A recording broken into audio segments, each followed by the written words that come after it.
Well, right now, it is the kitchen must-have everyone is talking about. It's the Instant Pot, and I got one not too long ago. I love it. I've already bought 2 more people one of these for Christmas so far this year, and I think a lot of people bought them on Black Friday or Cyber Monday. It was kind of the hot deal out there. So if you just got one, you're wondering what to do, you need some good food ideas, this is the woman who knows. Food blogger Joanie Simon is here this morning with some great ideas. I posted the link to your barbacoa, which you said was easy, and you weren't kidding. Yeah. I mean, it's so good, but it's also so easy. So that's a good one to get started.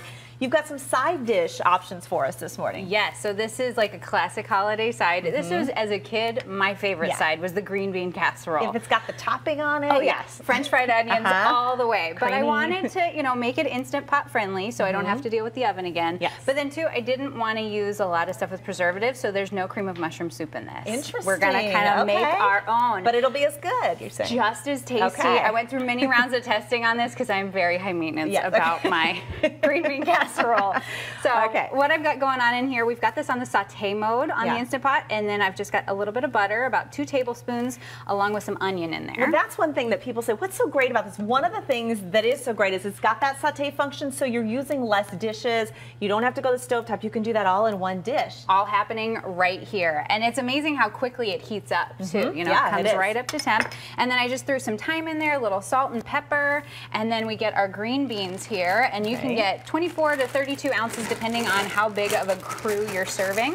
And I'm using fresh green beans today. Do make sure to trim them just because you don't want all those little gnarly bits on the ends. And then just a cup's worth of chicken stock. And that's always the trick with using the Instant Pot is you need at least a cup of some sort of liquid to get the party started because it's working on steam power. So, and you cover that up, and then the all-important 1 minute is all that it needs. One minute. 1 minute. Now, granted, it does take about 8-10 minutes to heat up and get all that pressure to happen. But then once the timer happens, it's 1 minute. You do a quick release, and then it comes out super nice and hot and toasty in there. And then this is when we're going to build the cream sauce. And you literally leave everything in there. Don't drain it. We want that liquid. And I don't want to do more dishes. No, we don't want it. We're just throwing everything right in the pot. And so we've got a tablespoon of cornstarch there, which is going to interact with that hot liquid in there and start to thicken up the sauce. And then I also throw some mozzarella cheese in here, some of that low moisture part skim mozzarella cheese, because it's going to give it that creamy texture. And then to replicate the cream of mushroom soup, I've got some low-fat sour cream here, along with some Worcestershire sauce. And so that's going to give it sort of that umami flavor, that depth and kind of that richness.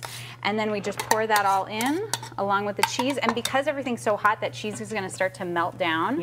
And we're going to end up with a super creamy sauce. And then at that point, it's ready to serve. Like you put it in a dish and put the crunchy onions on top. Throw your little crunchy onions on top, and you have green bean casserole ready to go. That's amazing. And just let people think you spent all afternoon doing it in the oven. I mean, they don't have to know about. And if you did this ahead of time, you could just cover it and keep it in the oven for, you know, probably up to an hour. Just keep it at a low temperature and then pull it out and serve it. Nice. Yeah. What do you think is your most popular Instant Pot recipe that you've posted about? So by far, I have a scallop potato recipe that everybody goes bonkers for, and they've all made their own little kind of unique tweaks to it, different kinds of cheeses, but it's those cheesy thin sliced potatoes. And again, only takes a minute in the Instant Pot, just like this recipe. That's a great holiday recipe too. Oh yeah, definitely. You serve that with a ham, and Christmas Day is going to be delicious. All right, I'm trying that one next. All right, thank you so much for being here this morning. Thank you.